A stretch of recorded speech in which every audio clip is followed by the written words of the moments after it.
Students, हम discuss करेंगे important news के बारे में और उससे रिलेटेड जो इन्फॉर्मेशन है हमारी यूपीएससी के एग्जाम के पर्सपेक्टिव से इम्पोर्टेंट, उसको हम यहाँ पे डिस्कस करेंगे। First news is regarding the direct tax के पर्सपेक्टिव से है। स्टूडेंट, डायरेक्ट टैक्स का जो कलेक्शन है वो यहाँ पे इंक्रीज हुआ है। आप देखिए कि जो नंबर्स हैं कि कितना परसेंटेज के बेसिस पे डायरेक्ट टैक्स का जो कलेक्शन है वो इंक्रीज हुआ, या टोटल नंबर ऑफ कलेक्शन है वो कितना देखने के लिए मिला है, वो हमारे एग्जाम के पर्पज से इम्पोर्टेंट नहीं है।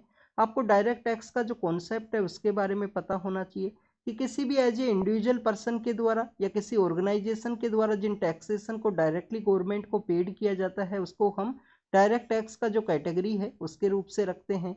आप देखिए कि किसी भी एज ए इंडिविजुअल पर्सन के द्वारा जो टैक्सेशन है उसको पेड किया जाता है पर्सनल इनकम टैक्स के कॉन्सेप्ट के परस्पेक्टिव से, कि एक इनकम का जो थ्रेशोल्ड है उसको क्रॉस करने के बाद में किसी भी एज ए इंडिविजुअल पर्सन के द्वारा जो पर्सनल इनकम टैक्स को जो पेड किया जाता है उसको हम डायरेक्ट टैक्स का जो कैटेगरी है उसी के रूप से रखते हैं। इसके अलावा स्टूडेंट्स, 1956 का जो कंपनीज एक्ट है उसके अंडर में जो कंपनीज है जिनका इस्टेब्लिशमेंट हुआ है इंडिया के अंदर में, तो उन कंपनीज को बेसिकली यहाँ पे जो कॉरपोरेट टैक्स है उसको पेड करना होता है, तो कॉरपोरेट टैक्स है उसको भी यहाँ पे एज ए डायरेक्ट टैक्स का जो कैटेगरी है उसी के रूप से रखा गया है। स्टूडेंट्स, काफ़ी सारा जो डिजिटल कंपनीज है, डिजिटलाइजेशन का जो प्रोसेस है वो इंक्रीज होने की वजह से काफ़ी सारी जो डिजिटल कंपनीज हैं उनको जो काफ़ी सारा जो प्रॉफिट है वो गेन होता है। उन डिजिटल कंपनीज का यहाँ पे जो फिजिकल प्रेजेंस है वो नहीं है, तो उनको भी जो टैक्सेशन है वो यहाँ पे देना होता है गवर्नमेंट को, जिसको कि हम इक्वलाइजेशन का जो लेवी है उसके रूप से जानते हैं, जो 2016 के समय में गवर्नमेंट के द्वारा उसको इंट्रोड्यूस किया गया था। इक्वलाइजेशन लेवी के कॉन्सेप्ट के थ्रू जो डिजिटल कंपनीज हैं उनको जो टैक्स पेड करना होता है वो भी यहाँ पे डायरेक्ट टैक्स का ही कैटेगरी के अंदर में है। और आप देखिए कि जिन कंपनीज के द्वारा यहाँ पे जो कॉर्पोरेट टैक्स है उसको एस्केप किया गया है, जिनको कि बेसिकली जो मिनिमम अल्टरनेट टैक्स है उसको पेड करना होता है, मिनिमम जो अल्टरनेट टैक्स है जिसको कि हम एमएटी के रूप से जानते हैं। आप देखिए कि ये जो कंप्लीटली जो 4 टैक्सेस हैं डायरेक्ट टैक्सेशन का पार्ट है, जिनके बारे में आपको पता होना चाहिए। डायरेक्ट टैक्स को एज ए प्रोग्रेसिव टैक्स के रूप से भी देखा जाता है, और आप देखिए कि आपको हाईली जो इलास्टिक के रूप से आपको देखने के लिए मिलेगा। डायरेक्ट टैक्स है वो आपको highly elastic in the nature के अंदर में है।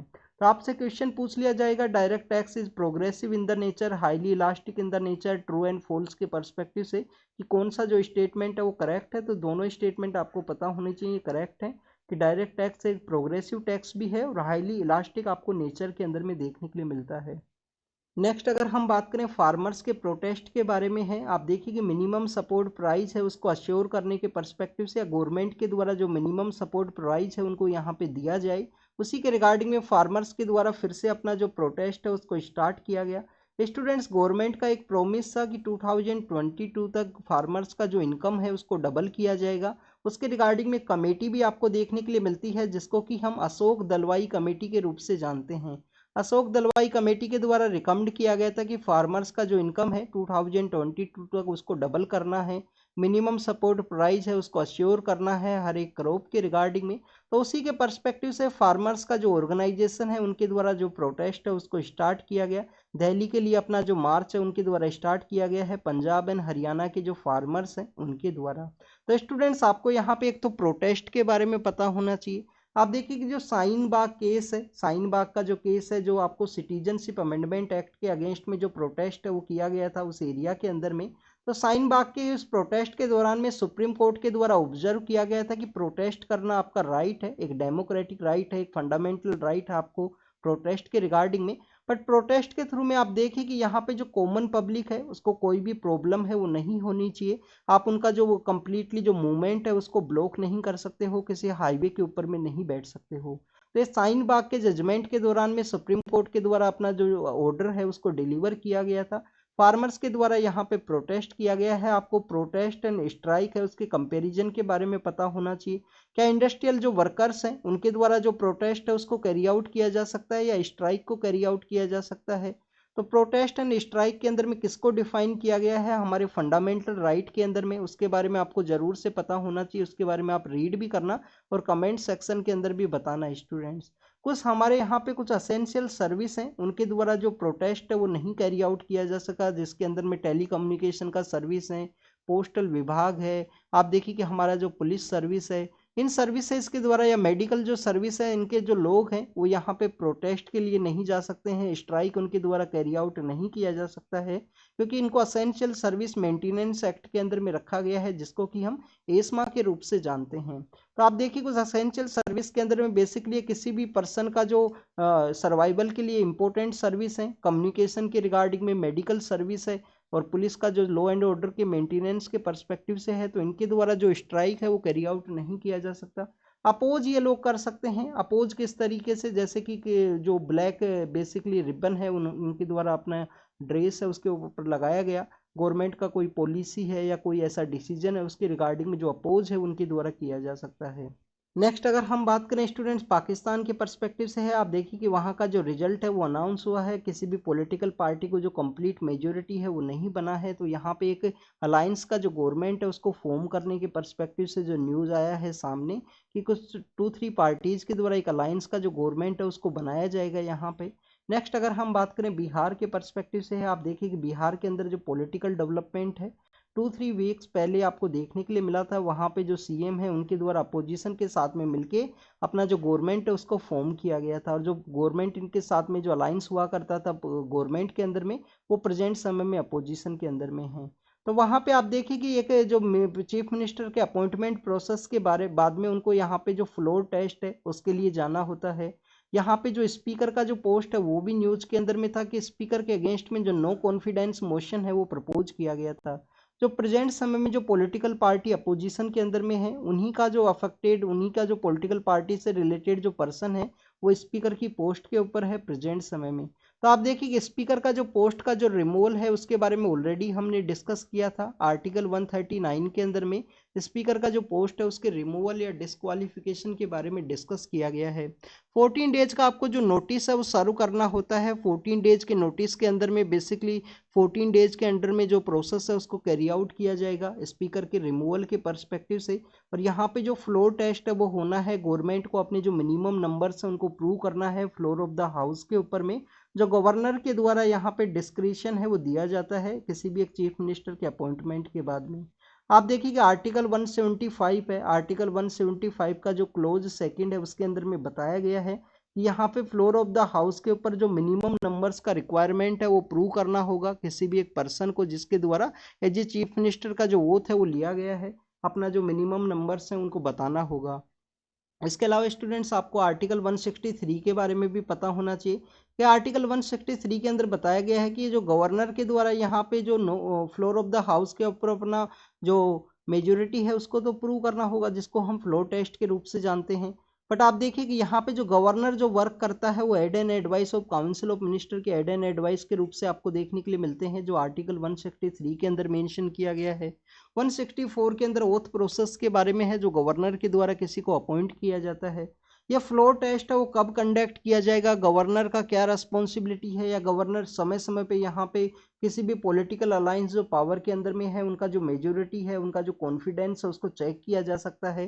तो आप देखिए कि एसआर बोम्मई का जजमेंट है, एसआर बोम्मई के जजमेंट के अंदर में यहाँ पे गवर्नर का जो डिस्क्रिशनरी पावर है उसके रूप से कहा गया, बट कहा गया कि हंग असेंबली के दौरान में यहाँ पे जो गवर्नर का ये जो डिस्क्रिशनरी पावर है वो अप्लाई नहीं होगा। वहाँ पे 48 आवर्स का कुछ समय बताया गया है कि उसके अंदर फ्लोर ऑफ द हाउस के ऊपर अपना मेजोरिटी है वो प्रूव करना होगा।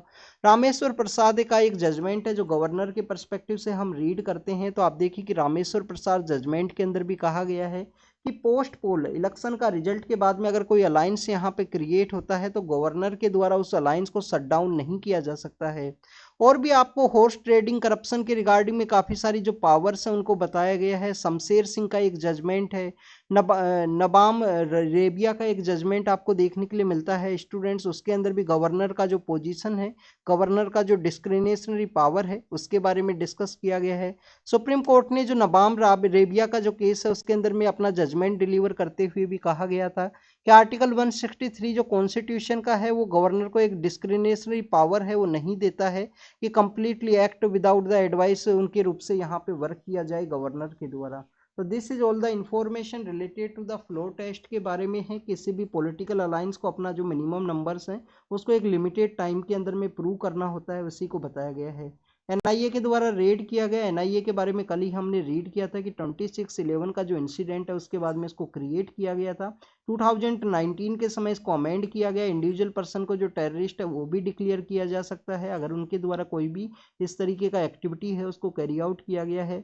आउटसाइड इंडिया का जो इन्वेस्टिगेशन का जो ज्यूरिसडिक्शन है वो भी दिया गया है। स्टेट्स का जो कंसेंट है वो रिक्वायर नहीं है अगर किसी भी स्टेट के अंदर जो रेड है उसको कैरी आउट करना है।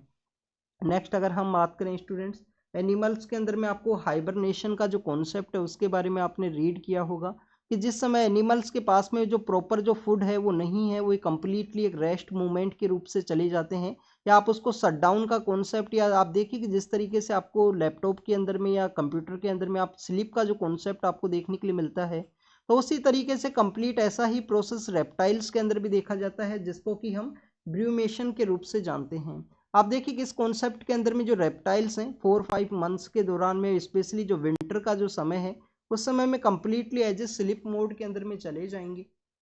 जो प्रोडक्टिविटी है वो वहाँ पे डिक्लाइन होगा। कोल्ड का उस एक्टिविटी के अंदर में उनको जो प्रॉपर फूड है वो भी अवेलेबल नहीं होगा, तो उसी समय में ये आपको देखने के लिए मिलता है ब्रूमेशन का जो कॉन्सेप्ट है स्पेशली रेप्टाइल्स के अंदर में। स्टूडेंट्स ये साइंस एंड टेक्नोलॉजी का जो बेसिकली पेज है, लास्ट पेज, वहाँ पे मेंशन किया गया है। नेक्स्ट अगर हम बात करें स्टूडेंट्स, यहाँ पे आप देखिए कि वोल्केनिक eruption है वो देखने के लिए मिला है। आइसलैंड के अंदर में जो वोल्केनिक eruption है वो देखने के लिए मिला, और उसी रीजन के अंदर में बेसिकली यहाँ पे जो हॉट वाटर का जो सप्लाई किया जाता है, एक जियोथर्मल पावर प्लांट है, वहाँ से जो हॉट वाटर का जो सप्लाई किया जाता है, वोल्केनिक eruption होने की वजह से उस पाइपलाइन के अंदर जो डैमेज है वो यहाँ पे आया है।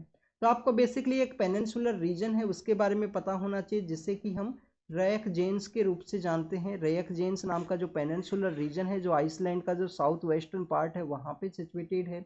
और ग्रीन डेविक जो आइसलैंड का पार्ट है वहाँ पे वोल्केनिक eruption देखने के लिए मिला था। आप देखें कि ग्रीन डाविक नाम का जो एरिया है वहाँ पे वोल्केनिक eruption देखने के लिए मिला। हॉटलाइन को जो प्रिपेयर यहाँ पे किया गया है उसके अंदर कुछ डैमेज हुआ था।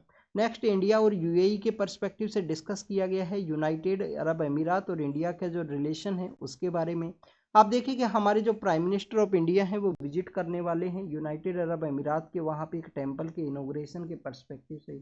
स्वामी नारायण जो सेक्ट है उनके द्वारा जो टेम्पल है उसका इनोग्रेशन वहाँ पे किया जाएगा।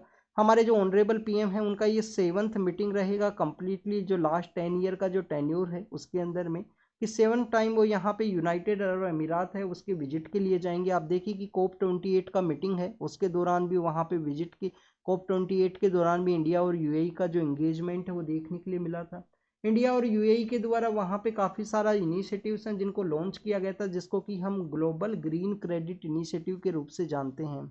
आप देखिए कि क्या इंडिया के द्वारा लॉन्च किया गया था, global green credit initiative. Basically green credit है तो बेसिकली आप देखिए कि रिन्यूएबल एनर्जी के रिगार्डिंग में या जो ग्रीन एनर्जी है उसके पर्सपेक्टिव से जो क्रेडिट है वो अवेलेबल करवाया जाएगा। तो ग्लोबल ग्रीन क्रेडिट इनिशिएटिव है जो इंडिया और यूएई के द्वारा यहाँ पे इसको लॉन्च किया गया था COP28 के ही दौरान में।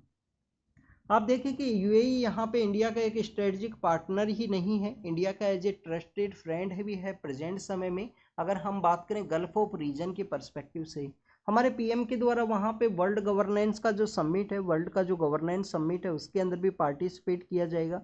वर्ल्ड गवर्नेंस समिट है वहाँ पे पार्टिसिपेट किया जाएगा। अगर हम इंडिया और यूएई के जो रिलेशंस हैं उनके बारे में डिस्कस करें तो आप देखिए कि हमारे यहाँ पे स्ट्रेटजिक पार्टनरशिप का जो रिलेशन है उसको बूस्ट किया गया है दोनों ही कंट्रीज के द्वारा। स्पेशली स्टूडेंट्स आप ट्रेड के पर्सपेक्टिव से देखिए कि ट्रेड के अंदर में दोनों ही कंट्रीज के द्वारा एक दूसरे का जो बाइलेटरल ट्रेड है वो यहाँ पे इंक्रीज हुआ है। 85 बिलियन जो डॉलर्स हैं उसके रिगार्डिंग में जो ट्रेड है वो देखने के लिए मिला। इंडिया यहाँ पे थर्ड लार्जेस्ट ट्रेडिंग पार्टनर है। यूएई बेसिकली यहाँ पे इंडिया का जो थर्ड लार्जेस्ट ट्रेडिंग पार्टनर आपको देखने के लिए मिलता है। सेकंड लार्जेस्ट एक्सपोर्ट का जो डेस्टिनेशन है वो देखने के लिए मिलेगा। आप देखिए सेकंड लार्जेस्ट जो एक्सपोर्ट के पर्सपेक्टिव से यहाँ पे यूएई का इंपोर्टेंस है। और फोर्थ लार्जेस्ट इंडिया का जो इन्वेस्टमेंट के पर्सपेक्टिव से इन्वेस्टर के रूप से आपको देखा जाएगा यूनाइटेड अरब अमीरात। इसके अलावा स्टूडेंट्स अगर यहाँ पे हम ट्रेड के पर्सपेक्टिव से डिस्कस कर रहे हैं तो आप देखिए कि दोनों कंट्रीज के द्वारा कंप्रीहेंसिव इकोनॉमिक जो पार्टनरशिप एग्रीमेंट है, कंप्रीहेंसिव इकोनॉमिक पार्टनरशिप एग्रीमेंट है वो 2022 के समय दोनों ही कंट्रीज के द्वारा साइन किया गया था। बाइलेटरल जो इन्वेस्टमेंट है वो भी इंक्रीज हुआ है बोथ कंट्रीज का। आप देखिए कि बाइलेटरल यहाँ पे जो मनी का एक्सचेंज है उसके रिगार्डिंग में जो रुपये है उसको यहाँ पे इंडिया के द्वारा बूस्ट किया गया है कि रुपये का यूज किया जाएगा। स्पेशली जो ऑयल का जो एक्सचेंज है उसके रिगार्डिंग में जो इंडियन ऑयल कॉरपोरेशन ऑर्गेनाइजेशन है उनके द्वारा भी रुपये का जो यूज है वो किया गया है यहाँ पे जो ऑयल है उसके सप्लाई के परस्पेक्टिव से। नेक्स्ट अगर हम बात करें स्टूडेंट, डिजिटल पब्लिक इंफ्रास्ट्रक्चर है वो यहाँ पे देखने के लिए मिला है। डिजिटल पब्लिक इंफ्रास्ट्रक्चर के अंदर जो रुपये कार्ड है उसके यूज के बारे में डिस्कस किया गया है कि रुपये का जो कार्ड है उसके बारे में डिस्कस किया गया है। इसके अलावा स्टूडेंट्स अगर हम यहाँ पे बात करें तो डिजिटल यहाँ पे जो पार्टनरशिप है मनी का जो पेमेंट के रिगार्डिंग में रुपये का जो यूज़ है वो सब आपको यहाँ पे देखने के लिए मिला है, स्पेशली इंडिया और यूएई के इस रिलेशन के अंदर में। नेक्स्ट अगर हम बात करें स्टूडेंट्स एनर्जी के सेक्टर के अंदर में तो आप देखिए कि हमारे यहाँ पे जो स्ट्रेटजिक पेट्रोलियम रिजर्व हैं जिनको गवर्नमेंट के द्वारा स्टार्ट किया गया है, तो मैंगलोर के अंदर में आप देखिए कि जो स्ट्रेटजिक पेट्रोलियम रिजर्व है वो आपको इंडिया का जो देखने के लिए मिलता है। इंटरनेशनल एनर्जी एजेंसी है उसके पर्सपेक्टिव से कि कुछ दिन का आपका जो पेट्रोलियम रिजर्व है वो होना चाहिए 90 डेज के आसपास, जिससे कि कोई भी यहाँ पे प्रॉब्लम है जो क्रिएट हो गल्फ के रीजन के अंदर में, क्योंकि हाईली वोलेटाइल रीजन है। आप देखिए कि इजराइल और हमास का कन्फ्लिक्ट की वजह से भी काफ़ी ज़्यादा जो डिस्टर्बेंस है वो देखने के लिए मिला है। तो ऐसा कोई भी डिस्टर्बेंस का सिचुएशन होता है तो 90 डेज का आपके पास में जो रिजर्व है वो होना चाहिए। तो इंडिया के द्वारा जो मैंगलोर के अंदर में स्ट्रेटजिक पेट्रोलियम रिजर्व है उसको बनाने की बात की गई थी, उसके अंदर जो इन्वेस्टमेंट है वो यहाँ पे यूनाइटेड अरब अमीरात के द्वारा मैंगलोर का जो रीजन है उसके अंदर में किया जाएगा। इसके अलावा आप देखिए कि इंडिया के जो मिनिस्टर ऑफ एक्सटर्नल अफेयर हैं उनको इन्वाइट किया गया था यूनाइटेड अरब अमीरात के द्वारा 2019 के समय में ऑर्गेनाइजेशन ऑफ इस्लामिक कंट्रीज का जो ऑर्गेनाइजेशन है उसके अंदर में। ऑर्गेनाइजेशन ऑफ इस्लामिक कंट्रीज के अगर हेडक्वार्टर के बारे में आप बात करें तो आप देखिए कि जो जेद्दा नाम का जो कंट्री है जो कि सऊदी अरेबिया के अंदर सिचुएटेड है, western part of Saudi Arabia जो रेड सी के अंदर में ओपन होता है, आप देखिए कि उसके अंदर में बेसिकली ये जो हेडक्वार्टर है वो सिचुएटेड है। इंडिया इसका मेंबर नहीं है। इंडिया का 1969 के समय भी इंडिया का जो मिनिस्टर ऑफ एक्सटर्नल अफेयर है उनको इन्वाइट किया गया था, बट उस समय में देखिए कि बीच जो रास्ता है उसी से उनको वापस से रिटर्न कर दिया गया था क्योंकि पाकिस्तान के द्वारा ऑब्जेक्ट किया गया। और 2019 के समय हमारे जो मिनिस्टर ऑफ एक्सटर्नल अफेयर है उनको एज ए स्पेशल इन्वाइटी के रूप से यहाँ पे यूनाइटेड अरब अमीरात के द्वारा इन्वाइट किया गया। इसके अलावा स्टूडेंट्स यहाँ पे जो वेस्टर्न एशिया का एक आपको क्वेड है वो भी देखने के लिए मिलता है, जिसको कि हम I2U2 के रूप से जानते हैं। I2U2 के अंदर में आप देखिए कि इंडिया है, इजराइल है, यूएसए है और यूनाइटेड अरब अमीरात है, जिनके द्वारा वहाँ पे वेस्टर्न एशिया के अंदर में बेसिकली जिस तरीके से इंगेजमेंट है उसको डेवलप किया जा सके। इंडिया के द्वारा भी यूनाइटेड अरब अमीरात को बेसिकली G20 का जो समिट है उसके अंदर में इन्वाइट किया गया था। इसके अलावा आप देखें कि G20 की समिट के दौरान में India middle east Europe economic corridor है उसको इंडिया के द्वारा लॉन्च किया गया, जिसका एक इम्पोर्टेंट पार्टनर है यहाँ पे यूनाइटेड अरब अमीरात। और आप देखिए कि इसको बेल्ट एंड रोड इनिशिएटिव है उसको काउंटर करना है। नेक्स्ट अगर हम बात करें स्टूडेंट डेथ सेंटेंस के बारे में है, आप देखिए कि डेथ सेंटेंस के पर्सपेक्टिव से डिस्कस किया गया है कि 2023 के अंदर में काफ़ी कम जो डेथ सेंटेंस है वो यहाँ पे अवॉर्ड किए गए हैं कैपिटल पनिशमेंट के पर्सपेक्टिव से। और बेसिकली जिन पर्सनस को यहाँ पे डेथ सेंटेंस दिया जाता है उनका जो रिव्यू पेटिशन है या उनका जो अपीलेट जो केसेज है उसके थ्रू उनका जो कम्यूटेशन है वो कर दिया जाता है। तो बेसिकली हमारे यहाँ पे एक प्रोजेक्ट आपको जो बेसिकली जो प्रोजेक्ट 39A नाम का एक इनिशिएटिव है वो भी देखने के लिए मिलता है।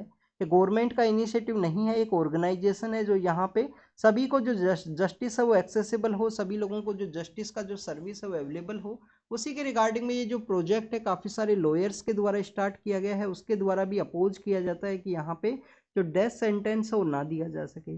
इसके अलावा स्टूडेंट्स यहाँ पे घाना के पर्सपेक्टिव से डिस्कस किया गया है। घाना कहाँ पे सिचुएटेड है, आपको अफ्रीकन कॉन्टिनेंट के अंदर में देखने के लिए मिलता है कि उनके द्वारा एक बिल है वो प्रपोज किया गया और डेथ सेंटेंस को कम्प्लीटली वहाँ पे रिमूव किया गया है कि डेथ सेंटेंस है वो नहीं दिया जाएगा। वुमेन्स के रिप्रेजेंटेशन के पर्सपेक्टिव से है, आपके लिए एक होमवर्क है। होमवर्क के अंदर आपको बताना है कि पार्लियामेंट के द्वारा वुमेन्स को जो रिजर्वेशन दिया गया, वुमेन रिजर्वेशन जो एक्ट है जिसको कि नारी वंदना एक्ट के रूप से बताया गया है, वो कौन सा कॉन्स्टिट्यूशन अमेंडमेंट एक्ट है उसके बारे में आप कमेंट सेक्शन के अंदर बताना। बेसिकली यहाँ पे राजस्थान को एज ए केस स्टडी के रूप से डिस्कस किया गया कि अभी रिसेंटली पार्लियामेंट के अंदर में वुमेन रिजर्वेशन बिल है, वुमेन रिजर्वेशन बिल को पास करवाया गया है और जिसके अंदर वुमेन्स को रिजर्वेशन दिया गया है। बट आप देखिए कि राजस्थान के जो इलेक्शंस कंप्लीट हुए हैं किसी भी पॉलिटिकल पार्टी के द्वारा 20% के आसपास जो महिलाएं हैं उनको भी टिकट्स हैं वो नहीं दिया गया। बेसिकली पॉलिटिकल पार्टीज के द्वारा ये जो प्रोसेस है उसको क्यों कैरी आउट किया जाता है स्टूडेंट्स, विनेबिलिटी एक यहाँ पे फैक्टर है। पॉलिटिकल पार्टीज हमेशा विनेबिलिटी फैक्टर है उसके रूप से वर्क करती हैं। उनको किसी भी सीट के रिगार्डिंग में जो विनेबिलिटी का पर्सपेक्टिव से वो किसी भी कैंडिडेट को उनके द्वारा चूज किया जाएगा। तो उसी के रिगार्डिंग में यहाँ पे डिस्कस किया गया है स्टूडेंट्स, हमारे यहाँ पे वुमेन्स का जो रिप्रेजेंटेशन है उसको इंक्रीज करने के पर्सपेक्टिव से ये जो एक्ट है वो लाया गया। आप देखिए कि 1996 से समय समय पे अलग अलग टाइम के ऊपर इसको प्रपोज किया गया था और अब 2023 के समय इसको पास करवाया गया है पार्लियामेंट के अंदर में। तो ये लास्ट आप देखिए कि काफ़ी साल का जो जर्नी है वो देखने के लिए मिला है। 2009 के समय में 10 के समय में जो लास्ट गवर्नमेंट है उसके द्वारा प्रपोज किया गया था बट कम्प्लीटली उसको पास नहीं करवाया गया था उस समय में। तो this is all the relation to the यहाँ पे वुमेन्स का जो रिप्रेजेंटेशन है उसके बारे में है। क्या को कुछ इफेक्ट यहाँ पे देखने के लिए मिलेगा? आप देखिए कि वुमेन्स का जो रिजर्वेशन दिया गया है, रिप्रेजेंटेशन जो दिया गया है उसके अंदर जो मैक्सिमम डोमिनेशन है स्टूडेंट्स वो आपको देखने के लिए मिलेगा जो पॉलिटिकल बैकग्राउंड से जो फीमेल्स जो बिलोंग करती हैं। जैसे कि आप देखिए कि पंचायती राज इंस्टीट्यूशंस के अंदर भी यहाँ पे आपको जो देखने के लिए मिलता है सरपंच पति का कॉन्सेप्ट। बट आप देखिए कि इस तरीके से जो रिप्रेजेंटेशन दिया गया है तो इस एरियाज के अंदर में जो न्यू एरियाज है वो ओपन करेगा, किसी के लिए भी कम्प्लीटली ओपन है। हार्डवर्क करके अपना जो यहाँ पे जो बेसिकली पॉलिटिकल एस्पिरेशन है उसको कंप्लीट किया जा सकता है। नेक्स्ट अगर हम बात करें हमारे जो सोशल हेल्थ एक्टिविस्ट हैं ग्रास रूट लेवल के ऊपर में, आशा वर्कर्स हैं, आंगनवाड़ी वर्कर्स हैं, उनको गवर्नमेंट के द्वारा यहाँ पे जो हेल्थ कवरेज है वो देने के बारे में बात की गई थी। प्रधानमंत्री जो हमारा जो आयुष्मान भारत योजना है उसके अंडर में तो आप देखिए कि 3 लाख जो आशा वर्कर्स हैं उनके द्वारा अप्लाई किया गया है। आप देखिए कि जो आशा वर्कर्स हैं, आशा वर्कर्स के अलावा आप देखिए कि हमारे यहाँ पे जो ANM है वो आपको देखने के लिए मिलेंगे जो हेल्थ सेक्टर के अंदर में। और आपको जो आंगनवाड़ी वर्कर्स हैं, आंगनवाड़ी वर्कर्स हैं, ये 3A का कॉन्सेप्ट आपको ग्रास रूट लेवल के ऊपर में जो हेल्थ के रिगार्डिंग में आपको 3A का जो कॉन्सेप्ट है वो देखने के लिए मिलता है। आप देखिए कि इन 3A के द्वारा बेसिकली कोई भी प्रेग्नेंट वुमेन है उसको यहाँ पे इंस्टीट्यूशनल डिलीवरी है उसको करना हो या उसके डिलीवरी के उसका जो प्रेगनेंसी के टाइम में उसको जो बेसिक हेल्थ की जो इम्यूनिटी का जो मेडिसिन है वो अवेलेबल करना हो या बेसिक थिंग्स को यहाँ पे अवेलेबल करना हो तो गवर्नमेंट के जो हेल्थ सेक्टर के जो इनिशिएटिव्स हैं हेल्थ एंड न्यूट्रिशनल इंप्रूवमेंट के रिगार्डिंग में उन सभी के इम्प्लीमेंटेशन के पर्सपेक्टिव से ये जो तीनों विंग हैं काफ़ी ज़्यादा इंपॉर्टेंट है ग्रास रूट लेवल के ऊपर में। तो आप देखिए कि आज 3 लाख जो आशा वर्कर्स हैं उन्होंने अपने जो आधार कार्ड नंबर्स हैं वो यहाँ पे एनरोल किया गया है हेल्थ कवरेज के पर्सपेक्टिव से। नेक्स्ट क्या है स्टूडेंट्स, नेशनल एग्जिट टेस्ट है। आप देखिए कि आपका MBBS को जो कंप्लीट होने के बाद में आपका MBBS कंप्लीट होने के बाद में आपको आफ्टर 5 ईयर एक टेस्ट है वो देना होगा जिसको कि हम नेशनल एग्जिट टेस्ट है उसके रूप से जानते हैं। तो हाउस के अंदर में पार्लियामेंट के अंदर कहा गया कि जो मेडिकल काउंसिल ऑफ इंडिया है उसको जिस तरीके से रिफॉर्म किया गया, नेशनल मेडिसिन जो कमीशन है उसके रूप से उसको बनाया गया है। हर एक कमेटी के द्वारा रिकमेंड किया गया था उसको, उसके अंदर में नेक्स्ट जो एग्जाम है नेशनल एग्जिट टेस्ट है उसको भी यहाँ पे लगाया गया है। आप देखिए कि जो बाहर से जो लोग MBBS करके आते हैं उनको भी बेसिकली यहाँ पे नेशनल मेडिकल कमीशन के अंदर में एक बाहर से जो पढ़ के आए हैं फॉरेन यूनिवर्सिटीज से उनको भी एक एग्जाम है वो यहाँ पे अपीयर होना होता है। तो बताया गया है कि काफ़ी फेयर इक्विटेबल वे में इवेल्युएशन प्रोसेस है इसका कम्प्लीटली जिससे कि क्वालिटी ऑफ डॉक्टर्स है वो यहाँ पे इम्प्रूव हो। स्टूडेंट्स यहाँ पे फिलीपाइंस के पर्सपेक्टिव से है तो आप देखिए गोल्ड माइंस के बारे में बताया गया है। इंडिया के अंदर जो गोल्ड माइंस है वो कहाँ पे आपको देखने के लिए मिलती हैं, कोलार गोल्ड फील्ड के अंदर में। आपको डायमंड का जो माइंस है वो कहाँ पे देखने के लिए मिलेंगे स्टूडेंट्स, पन्ना नाम की एक जगह है मध्य प्रदेश के अंदर में जहाँ पे डायमंड का जो माइंस है वो हैं। इसके अलावा स्टूडेंट्स अगर हम बात करें नेक्स्ट चाइना और फिलीपाइंस के बारे में है तो आप देखिए कि चाइना के द्वारा एलिगेशंस लगाए गए हैं कि फिलीपाइंस के द्वारा अपनी काफ़ी सारे जो शिप्स हैं इन सबको यहाँ पे साउथ चाइना सी के एरिया के अंदर में पोस्टेड किया गया है। नेक्स्ट अगर हम बात करें स्टूडेंट सेनेगल के रीजन के बारे में है, आप देखिए आपको वेस्टर्न पार्ट ऑफ अफ्रीका के अंदर में जो सेनेगल का जो रीजन है वो आपको देखने के लिए मिलता है। तो स्टूडेंट्स अगर हम बात करें सेनेगल के बारे में तो आपको इसका जो लोकेशन है वो ज़रूर से पता होनी चाहिए कि सेनेगल कहाँ पे सिचुएटेड है। क्या ये यहाँ पे बेसिकली एक ओपन कंट्री है, सेनेगल बेसिकली एक ओपन कंट्री है या बेसिकली किसी लैंडलॉक कंट्री आपको देखने के लिए मिलता है। तो आप देखिए कि सेनेगल का अटलांटिक ओशियन के अंदर में अपना जो एरिया है वो शेयर करता है। इसके अलावा मोरिटियाना नाम का जो कंट्री है इसके नॉर्थ के अंदर में आपको देखने के लिए मिलेगा। माली इसका आपको बेसिकली ईस्ट पार्ट के अंदर में देखने के लिए मिलता है, और आपको जो ग्वेना नाम का जो कंट्री है, जिसको ग्वेना बिस्वा के नाम से हम जानते हैं, वो आपको इसी के जो नाइबर कंट्री है उसके रूप से देखा जाता है। तो वहाँ पे जो प्रोटेस्ट है वो देखने के लिए मिला है। वेस्टर्न पार्ट ऑफ अफ्रीका का जो रीजन है यहाँ पे ये सिचुएटेड है, अटलांटिक ओशियन के साथ में अपना एरिया शेयर करता है। नेक्स्ट अगर हम बात करें स्टूडेंट, फिनलैंड के द्वारा जो नाटो है, नॉर्थ अटलांटिक जो ट्रीटी ऑर्गेनाइजेशन है, इसका हेडक्वार्टर कहाँ है स्टूडेंट्स? ब्रसेल्स के अंदर, बेल्जियम ब्रसेल्स के अंदर हेडक्वार्टर है, वो देखने के लिए मिलेगा। आपसे ये क्वेश्चन भी पूछा जा सकता है। आप देखिए कुछ दिन पहले हमने एडिटोरियल के अंदर में रीड किया था कि अर्लियर जो हेडक्वार्टर था वो पेरिस के अंदर में था, फिर फ्रांस के द्वारा जो हेडक्वार्टर है उसको यहाँ पे ट्रांसफर किया गया, बेल्जियम ब्रसेल्स के अंदर इसका जो हेडक्वार्टर है वो सिचुएटेड है। तो वहाँ पे नाटो को ज्वाइन करने के बाद में जो प्रेसिडेंट इलेक्शंस हैं वो वहाँ पे होने वाले हैं, उसके बारे में बताया गया है। ट्रंप के द्वारा बेसिकली जो डोनाल्ड ट्रंप है, जो यूएस के जो पॉलिटिकल लीडर हैं, उनके द्वारा कहा गया है कि रसिया के द्वारा नाटो के कुछ स्टेट्स हैं वहाँ पे अटैक किया गया है, तो उसके रिगार्डिंग में उनके द्वारा डिस्कस किया गया। नाटो का एक कॉन्सेप्ट आपको पता होना चाहिए कि attack on one equal to the attack on all. इसके जितने भी मेंबर कंट्रीज हैं उसमें किसी के ऊपर भी अटैक हुआ तो सभी कंट्रीज के द्वारा उसको डिफेंड किया जाता है। That is equal to the attack on one equal to the collective defence का जो कॉन्सेप्ट है वो आपको देखने के लिए मिलेगा। जो यहाँ पे पाकिस्तान के अंदर एक पॉलिटिकल पार्टी है उसके द्वारा प्रोटेस्ट किया गया है कि पोल्स के अंदर में बेसिकली बूथ बूथ जो कैप्चरिंग है, बूथ रिगिंग है, वो यहाँ पे देखने के लिए मिला। राफा बॉर्डर कहाँ है स्टूडेंट्स? आप देखिए कि ये आपको क्या देखने के लिए मिलता है, ये आपको इजराइल का जो मैप है वो देखने के लिए मिलेगा। यहाँ पे जो गाजा स्ट्रिप सिचुएटेड है, गाजा स्ट्रिप का जो सदर्न पार्ट है वहाँ पे आपको राफा बॉर्डर है वो देखने के लिए मिलता है। तो रफा बॉर्डर के अंदर ऑपरेशन है वो इजराइल गवर्नमेंट के द्वारा कैरी आउट किए जाएंगे, तो उसी के रिगार्डिंग में वहाँ पे जो सिविलियंस उनको सेफ पासेज है वो दिया जाएगा इजराइल के द्वारा, जिससे कि सिविलियन पर्सनस का डेथ ना हो। वहाँ पे जो गाजा के जो हमास के जो बेसिकली इंसर्जेंट पर्सन है उनका बेसिकली प्रेजेंस है, उसी के रिगार्डिंग में इजराइल के द्वारा एक ऑपरेशन है उसको कंडक्ट किया जाएगा। तो राफा बॉर्डर के बारे में आपको पता होना चाहिए। आप देखिए कि यहाँ पे जो हमास का ये जो डोमिनेटेड एरिया है गाजा स्ट्रिप, इसके अंदर ओनली एकमात्र ऐसा बॉर्डर है जो इजराइल के द्वारा कंट्रोल नहीं किया जाता है, और ये यहाँ पे इजिप्ट का जो सनाई पेनिनसुला है उसके साथ में अपना जो एरिया है वो शेयर करता है। क्या स्टूडेंट्स, इजराइल के द्वारा यहाँ पे जो रेड सी है, रेड सी के अंदर अपना एरिया है वो शेयर किया जाता है। तो आपको यहाँ पे गल्फ ऑफ अकाबा के बारे में पता होना चाहिए। आप देखिए कुछ पार्ट है जो गल्फ ऑफ अकाबा के साथ में अपना जो एरिया है वो शेयर करता है।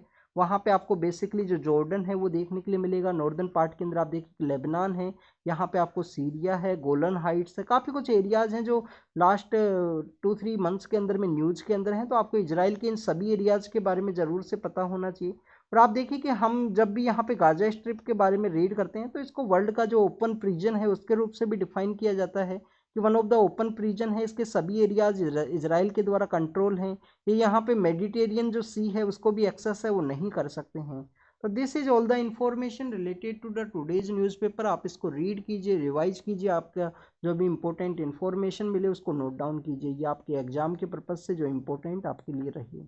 Thank you students, thank you very much.